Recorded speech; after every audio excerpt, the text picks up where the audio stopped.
बोले नहीं देखा महाराज। अच्छा, तो विचित्र भाषा बोलने वाले हंस को देखा है? नहीं देखा महाराज। अच्छा, तो पुंसली के पति को जानते हो? नहीं जानते महाराज। नारद जी बोले तो कुछ नहीं कर सकते। अच्छा महाराज, तो आप ही बताए दो। नारद जी बोले ऐसे थोड़ी बताएंगे, हमारे चेला बनो। बन जाएंगे। नारद जी ने सबको चेला बना दिया और समझा दिया। देखो बच्चों, दोनों ओर बहने वाली नदी का नाम है माया, जो सृजन भी कर रही है और संहार भी कर रही है। जिस बिल में जाने के बाद कोई नहीं निकलता उसका नाम मोक्ष। मोक्ष पदवी पाने के बाद कोई लौट के थोड़ी आता है। यद गत्वा न निवर्तन्ते। और विचित्र भाषा बोलने वाले हंस का नाम है शास्त्र। शास्त्र कहते कुछ है, मतलब कुछ और ही निकलता है। पुंसली माया के पति हैं माधव। 5 वस्तुओं से विनिर्मित भवन ये मनुष्य शरीर है। पंच महाभूत, पंच तन मात्राएं, पंच ज्ञानेन्द्रियां, पंच कर्मेंद्रियां, पंच महाप्राण, ये पंचाद्भुतम गृहम। ये सब रहस्य बताने के बाद सबको विरक्त कर दिया। दक्ष को पता चला कि मेरे 10,000 बेटा सबके सब बाबा बन गए, और नारद जी की वजह से। तब तो नारद जी पर बड़ा क्रोध आया और अपना क्रोध पी के रह गए। और अब की बार दक्ष ने 1000 बच्चों को जन्म दिया। नारद जी ने उनको भी कूट प्रश्नों में उलझा के उनको भी महात्मा बना दिया। अब तो दक्ष का क्रोध पारा से ज्यादा बढ़ गया और स्थिति आई के सामने से ही नारद जी आ गए। फिर क्या था, हजारों गालियां सुना डाली। अहो असाधो साधु नाम साधुलिंगे नस्तया असाध्वकार्मर्भकाणाम भिक्षो मार्ग प्रदर्शिता। अरे भिकमंगों का रास्ता दिखाने वाले पाखंडी नारद, तूने मेरे नन्हे नन्हे से बच्चों को अभी दुनिया भी नहीं देख पाई और तूने बाबा बैरागी बना दिया। जा, मेरा शाप है नारद, तस्मात् लोकेषु ते मूढ़ न भवेद भ्रमतः पदम। तेरा पैर एक जगह पर टिकेगा नहीं, तू ऐसा ही घूमता रहेगा जगत में। नारद जी चुपचाप मौन होकर के वहां से चले गए। कोई जवाब नहीं दिया। मन में सोचा अच्छा ही रहा, बाबा को एक जगह टिकना भी नहीं चाहिए। बहता पानी रमता जोगी अच्छा रहता है। नारद जी चुपचाप चले गए। दक्ष नारद जी की इस सहनशीलता से प्रसन्न हुआ, क्योंकि नारद जी चाहते तो बदले में चाहे जितने शाप दे सकते थे, पर उन्होंने ऐसा नहीं किया। अब की बार दक्ष ने 60 कन्याओं को जन्म दिया और दक्ष की इन्हीं 60 कन्याओं से संसार का विस्तार हुआ। इन 60 कन्याओं में 13 ब्याह दी गई कश्यप जी को। दिति, अदिति, दनु, काष्ठा, सुरसा, इला, ताम्रवसी, क्रोध, कद्रु, विनता, ये सब कश्यप जी की पत्नियां हैं। 27 कन्या चंद्रमा को ब्याही, अश्विनी, भरणी, कृतिका, रोहिणी, ये सब उनके नाम हैं। कश्यप जी की दिति नामक पत्नी से दैत्यों का जन्म हुआ। दिति की एक बेटी थी रचना। उस दिति पुत्री रचना का विवाह त्वष्टा मुनि के साथ हुआ, जिनके 2 बेटा हुए, विश्वरूप और सन्निवेश। विश्वरूप ब्रह्मज्ञानी था और इतना ब्रह्मज्ञानी अद्भुत था कि देवताओं का पुरोहित भी बना। परीक्षित जी ने पूछा, महाराज देवताओं के पुरोहित जब बृहस्पति जी हैं तो फिर भला विश्वरूप क्यों बने? बोले राजन, एक बार इंद्र अपने दरबार में नाच गाना देख रहे थे अप्सराओं का। इतने में उनके गुरुजी बृहस्पति जी आ गए। तो इंद्र ने गुरुजी को देखते हुए भी अनदेखा कर दिया। उसे लगा कि स्वागत के चक्कर में नाच गाने का आनंद किरकिरा हो जाएगा। तो गुरुजी समझ गए, बात चेला हमको देख के मुंह घुमा रहा है। तो नाराज होकर के अंतर्धान हो गए। अब इंद्र ने चारों तरफ बहुत ढूंढा, गुरुजी का कोई पता नहीं। ब्रह्मा जी के पास आए इंद्र, पितामह हमारे गुरुजी नाराज होकर चले गए, क्या करें? ब्रह्मा जी ने कहा, एक काम करो, जब तक गुरुजी प्रसन्न ना हो जाएं तब तक विश्वरूप से मार्गदर्शन प्राप्त करो। सारे देवता विश्वरूप के पास आए, प्रार्थना करी। विश्वरूप ने पहले तो मना किया, अरे भाई पौरोहित कर्म करने से ब्रह्म तेज क्षीण होता है। हम लोगों का तो एकमात्र धन है शिलोंक्ष वृत्ति। अकिंचनानाम ही धनम शिलोंक्षणम। शिलुंश वृत्ति आप जानते हैं? खेतों से जब अनाज फसल काट ली जाए तो जो 2-4 दाने पड़े रहते हैं उनको बीन करके ले आना, उसको कहते हैं शिला। और जहां अनाज का व्यापार चलता हो, व्यापार जब संपन्न हो जाए, शाम को दुकानें बंद हो जाएं, तो व्यापार से गिरा हुआ, इधर बिखरा हुआ जो 2-4 दाने पड़े उनको उठा लाए, उसको कहते हैं उंच्र वृत्ति। तो खेतों से शिला बीन लाना और दुकानों में बिखरे हुए अनाज के दानों को बीन लाना और उसी के द्वारा उधर भर करके अपना जीवन यापन करना, ये सबसे सर्वोत्तम पावन पवित्र वृत्ति मानी जाती है। शिलोंश वृत्त्या परितुष्ट चित्ता। वीतराग महापुरुष होते हैं, वो इसी वृत्ति से ही अपनी जीविका चलाए। अकिंचनानाम ही धनम शिलोंक्षणम। अरे जीवन निर्वाह के लिए ही तो कुछ चाहिए और इतने में जीवन निर्वाह हो जाता है। ये विशुद्ध वृत्ति मानी जाती है। हमको कुछ कामनाएं हैं नहीं, इसलिए हम पुरोहित कर्म करेंगे नहीं। पर देवताओं ने ज्यादा ही अनुनय विनय करी तो फिर स्वीकार करना पड़ा। अच्छा ठीक है। विश्वरूप पुरोहित बने और इंद्र को सर्वप्रथम नारायण कवच का उपदेश दिया। ये नारायण कवच का बड़ा महत्व है। जो भी द्विजाति नारायण कवच का नित्य पाठ करे, उसके ऊपर कोई भी विघ्न बाधा, किसी भी प्रकार का तंत्र मंत्र का प्रयोग कामयाब नहीं होता। कोई उसका अहित नहीं कर सकता। एक बार कौशिक नाम के मुनि इस नारायण कवच का नित्य पाठ किया करते थे। उनका शरीर छूट गया तो चित्ररथ नाम का गंधर्व विमान पर बैठ के जा रहा था कि विमान उसका टपक गया नीचे। बालखिल्य ऋषियों से पूछा, महाराज मेरा विमान तो बिल्कुल ठीक है, तो गिर कैसे पड़ा? बालखिल्य ऋषियों ने कहा, इस महात्मा के नारायण कवच का पाठ करने से हड्डियों में चुंबकीय शक्ति आ गई, इसलिए जब तक इस महात्मा की अस्थियों को जल में प्रवाहित नहीं करोगे तब तक तुम्हारा विमान उड़ने वाला नहीं। आश्चर्यचकित रह गया चित्ररथ कि मरने के बाद महात्मा की हड्डियां ही नीचे टपका लेती हैं। इतना अद्भुत चमत्कार।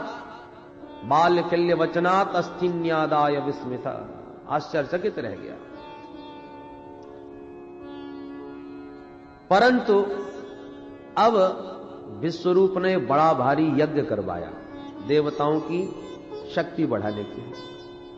पर जोड़ जोड़ से नाम तो देवताओं का लेके आहुति देते हैं और धीरे से दैत्यों के नाम की भी आहुति डालते हैं, क्योंकि दैत्य इनके मामा जी लगते हैं। सो इंद्र समझ गए। इंद्र को क्रोध आ गया कि गुरुजी गड़बड़ कर रहे। तलवार उठाई और गुरुजी के तीनों गर्दन काट दी। 3 सिर थे विश्वरूप के, तीनों सिर काट दिए। ब्रह्म हत्या लग गई। तब इंद्र उस ब्रह्म हत्या को 4 भागों में बांट दिए। पहला भाग पृथ्वी को दिया जो ऊसर भूमि के रूप में है। दूसरा भाग जल को दिया जो झाग के रूप में है। तीसरा भाग वृक्षों को दिया जो गोंद के रूप में है। चौथा भाग स्त्रियों को दिया जो रजो धर्म के रूप में है। 4 लोगों में ब्रह्म हत्या बांट करके इंद्र तो बच गए, परंतु त्वष्टा मुनि को क्रोध आ गया कि मेरे पुत्र को पहले गुरुजी बना लिया और बाद में अपना कार्य सिद्ध करके उसकी हत्या कर दी। छोड़ूंगा नहीं इंद्र को। इंद्र शत्रोर विवर्धस्वामाचरम जय विद्विषम। इंद्र को मारने की भावना से एक बड़ा भारी यज्ञ किया। यज्ञ में थोड़ा सा मंत्र त्रुटि हो गई, जिसके फलस्वरूप उस यज्ञ कुंड से बड़ा भारी एक असुर पैदा हो गया, जिसका नाम वृत्तासुर। आदेश दिया इंद्र के वध का। वृत्तासुर चल पड़ा। वृत्तासुर का भीमकाय शरीर देख करके घबरा गए सारे देवता, भागते नजर आए। भगवान की शरण में पहुंचे तो प्रभु ने कहा, भाई ये कोई उपाय है कि दधीच मुनि की हड्डियों से वज्र का निर्माण होवे तो उस वज्र से ये मरेगा। तब तो सारे देवता दधीच महात्मा की शरण में आ गए। आओ आओ भाई देवताओं, कैसे आना हुआ? दधीच जी ने स्वागत किया। देवता सब हाथ जोड़कर बोले, महाराज आप जैसे संतों का तो जीवन ही परमार्थ के लिए होता है। हम आपसे आपकी हड्डियां मांगते हैं। आपका शरीर हमें दान कर दो। दधीच मुनि खूब हंसे, अरे भाई देवताओं, तुम लोगों ने मांगते समय कुछ भी विचार नहीं किया, तुम क्या मांग रहे हो, तुम्हें होश है? अरे सबसे अधिक प्रेम होता है तो अपने शरीर से, कितना देव दुर्लभ ये मनुष्य शरीर, और तुमने ऐसे ही मांग लिया जैसे कोई बात ही ना हो। तुम्हारा साहस कैसे हो गया मांगने का? देवताओं ने कहा, हमें भगवान विष्णु ने भेजा था। दधीच मुनि बोले, तो साक्षात विष्णु ही आके मांगते तो ही हम उन्हें भी मना कर देते। शरीर वही कोई दान करने वाली चीज होती है?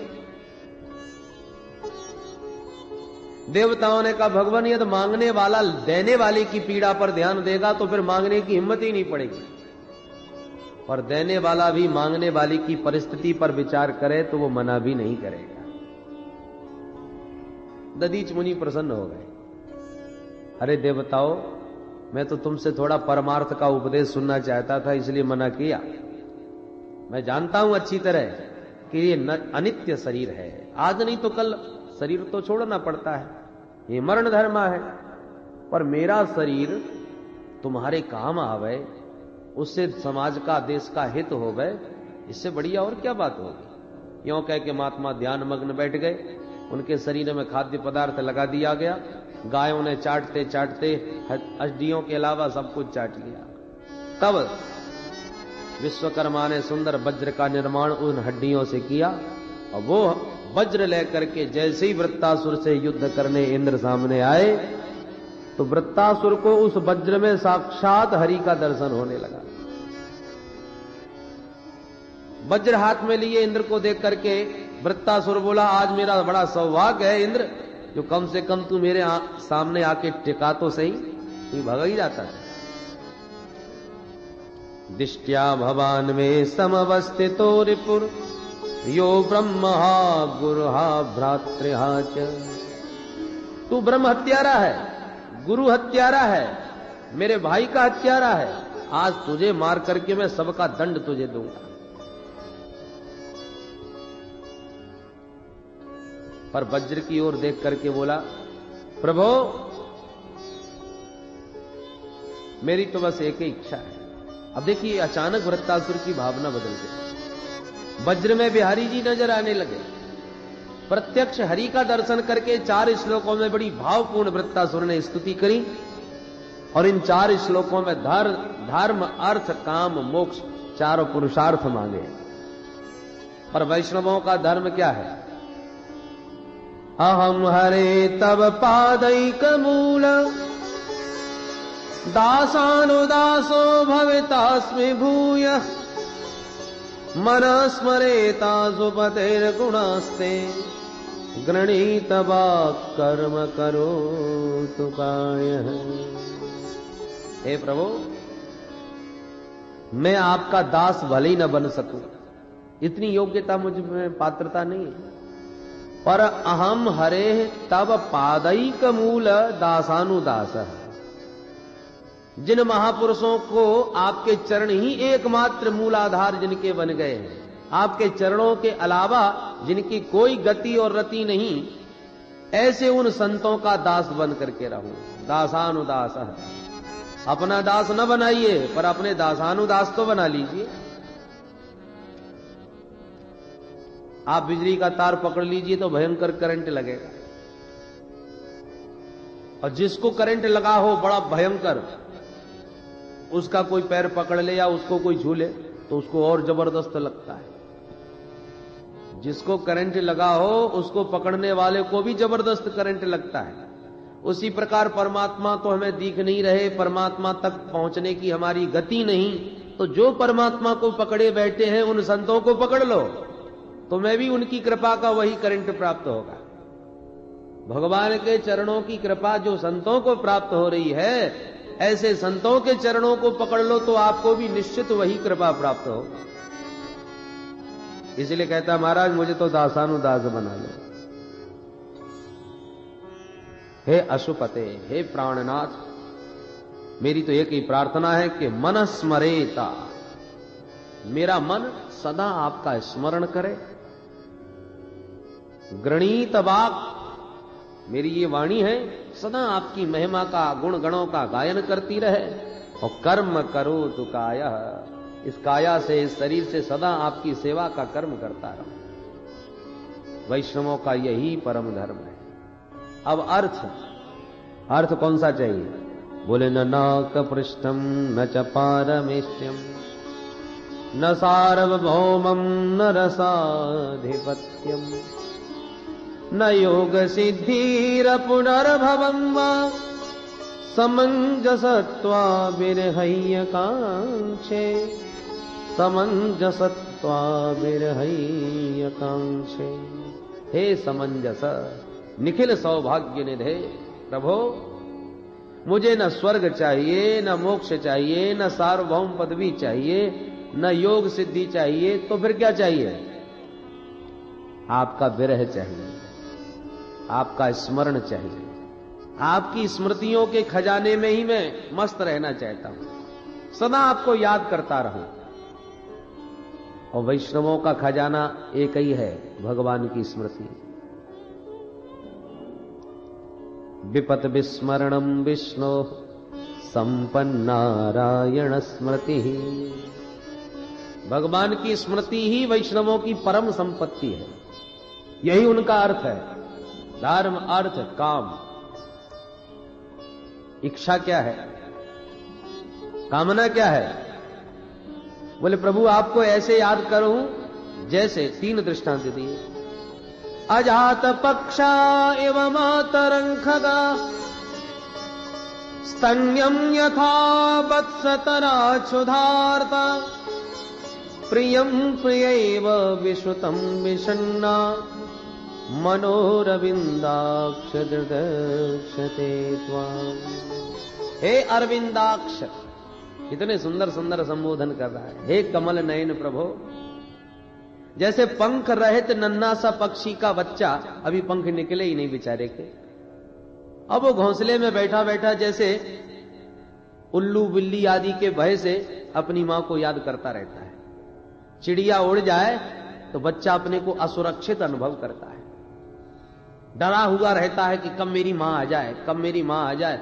और जहां मां के आने की आहट सुनता है तो बड़ी जोर से चिल्लाने लगता है मां के आगमन पे।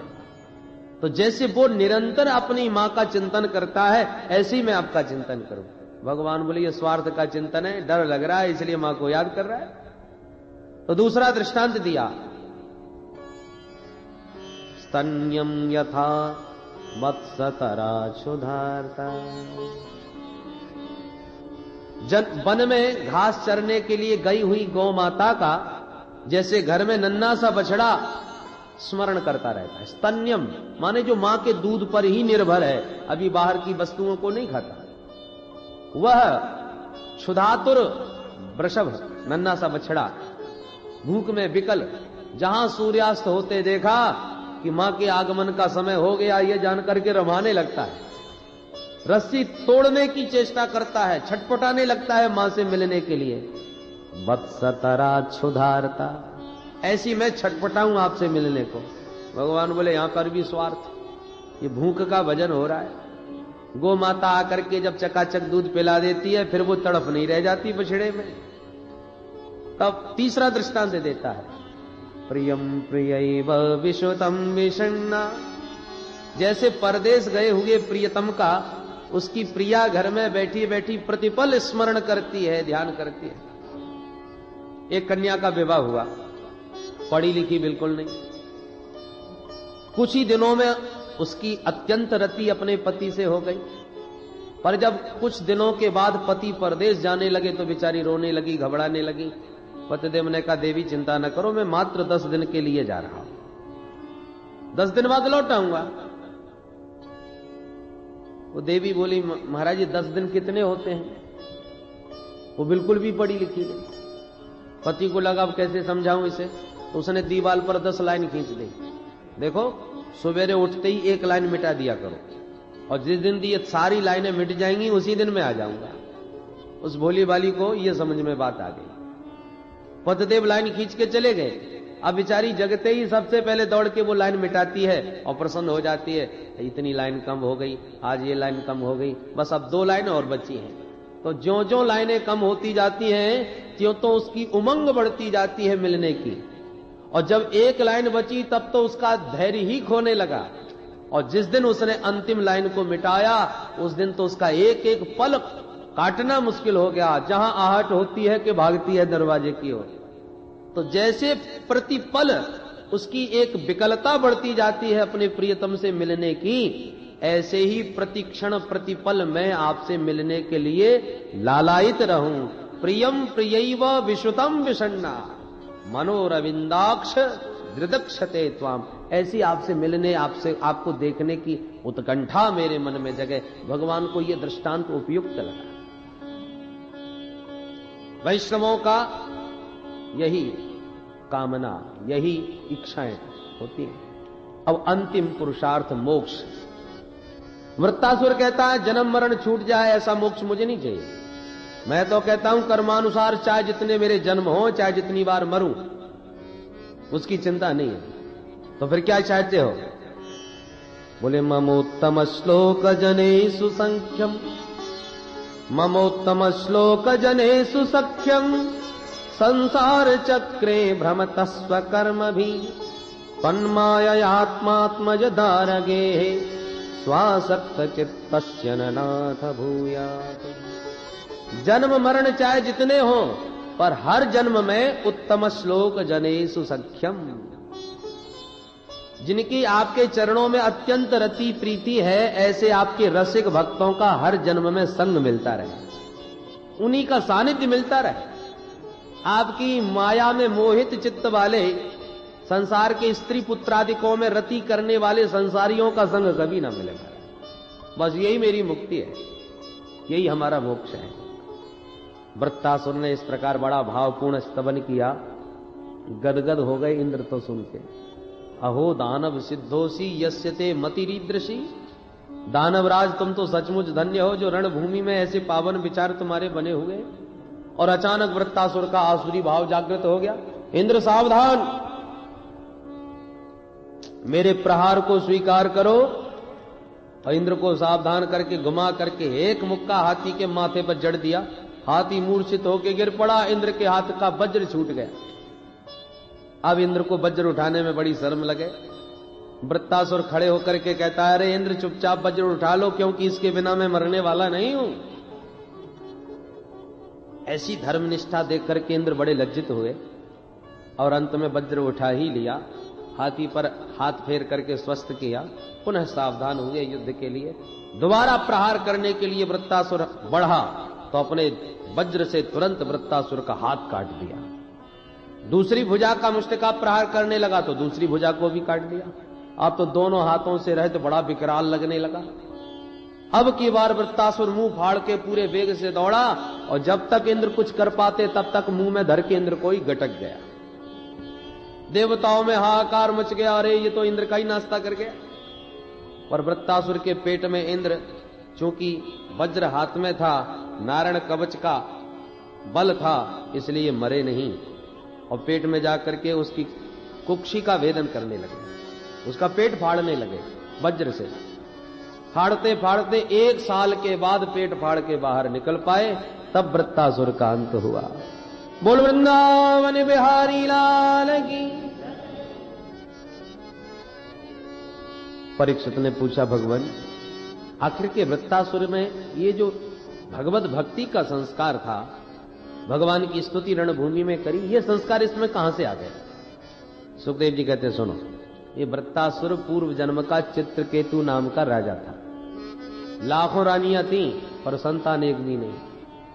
अंगिरा मुनि ने कृपा में फल दिया आशीर्वाद का, और वो फल बड़ी रानी को खिला दिया तो उसके बेटा हो गया। अन्य रानियों को सौतिया डाह हो गया कि बड़ी रानी के बेटा हो गया तो महाराज तो हमारी तरफ दृष्टि ही नहीं डालते। उन सब ने मिलकर दासी के माध्यम से उस पुत्र को विष पान करा दिया। बालक सोया और सोता ही रह गया। रानी को पता चला तो चीत्कार करके रोने लगी। राजा भी छाती पीट पीट के रोने लगे। उसी क्षण देवर्षि नारद अंगिरा मुनि के साथ प्रकट हो गए। अंगिरा जी ने कहा, राजन तुम क्यों रोते हो? मैंने पहले ही कहा था तुम्हारे भाग्य में पुत्र सुख नहीं है। तुम नहीं माने तो अब रोना पड़ रहा है। राजा ने कहा मैं कुछ नहीं सुनने वाला, मुझे बेटा दो, मेरा बेटा स्वस्थ कर दो, नहीं तो मैं भी मर जाऊंगा। नारद जी बोले अंगराजी से तुम पीछे हटो, हम इन्हें समझाते हैं। बोलो राजन क्या चाहिए? बोले हमें तो बेटा चाहिए। बोले तो ये रोना धोना बंद करो, हम अभी तुम्हारे बेटे को ठीक करते हैं। राजा तुरंत आंसू पहुंच करके बैठ गए और नारद जी ने मंत्र बल से तुरंत उस जीवात्मा का आह्वान किया जो मर के गया था। वो जीवात्मा प्रकट हो गया नारद जी के बुलाते। नारद जी बोले जीवात्मन पश्य भद्रम ते मातरम पितरम चते। अरे जीवात्मा देख, तेरा कल्याण हो, ये तेरे माता पिता तेरे लिए कितने आंसू बहा रहे हैं, रो रहे हैं। अब तुम इस कलेवर में प्रविष्ट होकर के शेष आयु का भोग करो, माता पिता को सुखी करो। बेटा बेटा कह के माता पिता छाती से लगाने के लिए दौड़ पड़े उस पुत्र के प्रति, पर बालक बोल पड़ा कस्मिन जन्मन मयि मह्यम मातरो पितरो भवन कर्मभिर्भ्राम्यमाणस्य देवतिर्यं नयोनिषु। कृपा करके आप अपना परिचय तो दीजिए। चित्रकेतु बोला बेटा नहीं पहचाना, मैं तेरा बाप, तेरा पिता। जीवात्मा बोला किस नंबर के? क्या मतलब, तेरे कोई 10-20 मां बाप हैं क्या? बोले 10-20 नहीं, लाखों हैं। वो कैसे? बोले मैं तो अपने कर्मानुसार कितने शरीर ग्रहण कर चुका हूं, मुझे स्वयं गिनती नहीं मालूम। कर्मभिर भ्राम्यमाणस्य देवतिर्यं नयोनिषु। कुकर सुकर की योनि में भी गया, कुत्ता बिल्ली चूहा आदि भी बना, मानव भी बना, बड़े बड़े देवलोकों में भी गया। तो नीचे से ऊपर तक लाखों मैंने शरीर धारण किए हैं, और जब भी शरीर मिलता था तभी उस शरीर का कोई ना कोई माँ बाप मिलता था। इसलिए आप कौन से नंबर के माँ बाप हो, किस शरीर के माँ बाप हो? नारद जी बोले राजन परिचय दो जल्दी। राजा ने कहा बस हो गया परिचय। हम रोते रोते आंख फोड़ बैठे, और ये देखो हमसे परिचय पूछ रहा है, हमको पहचानता तक नहीं। अब मैं समझ गया ये सब नकली संबंध है, शरीर के साथ बनते हैं और शरीर के साथ छूट जाते हैं। अब तो मैं शाश्वत अपना संबंध प्राप्त करना चाहता हूं, जो सचमुच का कभी हमसे अलग नहीं हो सकता, वो नित्य संबंधी कौन है? तब नारद जी ने उपदेश दिया, और चित्रकेतु ने संकर्षण भगवान की उपासना करी, अंत में विद्याधर लोक को प्राप्त कर लिया। विद्याधर बन करके विमान में बैठ करके विचरण करता हुआ एक बार कैलाश पर्वत पहुंच गया। वहां जाके क्या देखा कि भोलेनाथ शंकर भवानी को अपने अंक में गोद में बैठा करके ब्रह्म ज्ञान का उपदेश दे रहे हैं संतों को। चित्रकेतु चक्कर में पड़ गया और सबके बीच में आकर के भगवान भोलेनाथ को उल्टा सीधा बोलने लगा। ये धर्माचार्य बने फिरते, इनको शर्म भी नहीं आती, समाज में कैसा बैठा जाता है। हे श्लोक गुरु साक्षात धर्मम वक्ता शरीरिणाम आस्ते मुख्य सभायाम वही मिथुनी भूय भार्यया। तमाम अनर्गल प्राप्त करने लगा। भोलेनाथ तो हंस के रह गए, कुछ नहीं बोले, पर भवानी को बड़ा क्रोध आ गया। ए मूर्ख, तू ये शिष्टाचार हमको सिखाने कहां से आ गया? हमारे ऊपर तूने पाप दृष्टि डाली है पापी, अतः पापी असीम यौनीम आसुरीम या दुर्मते। इसलिए हे दुर्मति, जा तू पापमती असुर हो जा। तब चरणों में गिर के भवानी को प्रणाम किया। प्रतिगृह्णामि ते शापम। मातेश्वरी आपका शाप मुझे स्वीकार है। मैं इसलिए हाथ नहीं जोड़ रहा कि आप मुझे शाप मुक्त कर दीजिए, आपका शाप मुझे स्वीकार है। प्रार्थना इसलिए कर रहा हूं कि आप जगन माता हो, आपको मेरे व्यवहार से कष्ट हुआ, इसका मुझे बड़ा कष्ट है। मैंने वही वाक्य कहा, वही बात कही जो प्राकृत दृष्टि से अनुचित थी, क्योंकि हम प्राकृत प्राणी हैं। मुझे जो अनुचित लगा वो मैंने कह दिया, पर मेरी वाणी से आपको कष्ट पहुंचा, इसलिए क्षमा चाहता हूं। पार्वती जी इसके स्वभाव से प्रसन्न हो गई और बोली भैया मेरा शाप तो मिथ्या हो नहीं सकता, तू असुर जरूर बनेगा, पर भगवत भक्ति असुर देह में भी बनी रहेगी, ये मेरा आशीर्वाद है। वही चित्रकेतु माता भवानी के शाप, वही चित्रकेतु भवानी के शाप से वृत्तासुर बना, और इसलिए इसने भगवान की रणभूमि में भी दिव्य स्तुति करी, और आज वज्र के द्वारा इसका उद्धार हो गया। बोल भक्तवत्सल भगवान की। दिति के 49 बेटे ऐसे भी हुए जो देवताओं में गिने गए। ये वायु के ही विविध रूप हैं। पुंसवन व्रत के प्रभाव से मां के गर्भ में इनके 749 टुकड़े होने पर भी ये बालक मरे नहीं, और अंत में देवताओं के बांधव बन के देवताओं में इनकी गणना हुई। हरि प्रेरित तहि अवसर चले मरुत 49। ये वही मरुदगण हैं जो द्वितीय पुत्र होकर के भी देवताओं में गिने जाते हैं। पुंसवन व्रत की क्या विधि है, ये अंतिम अध्याय में विस्तार से बतलाई, और इसके साथ ही 6वां स्कंद संपन्न। बोल वृंदावन बिहारी लाल की। अब परीक्षित ने 7वें स्कंद में बड़ा सुंदर एक प्रश्न किया।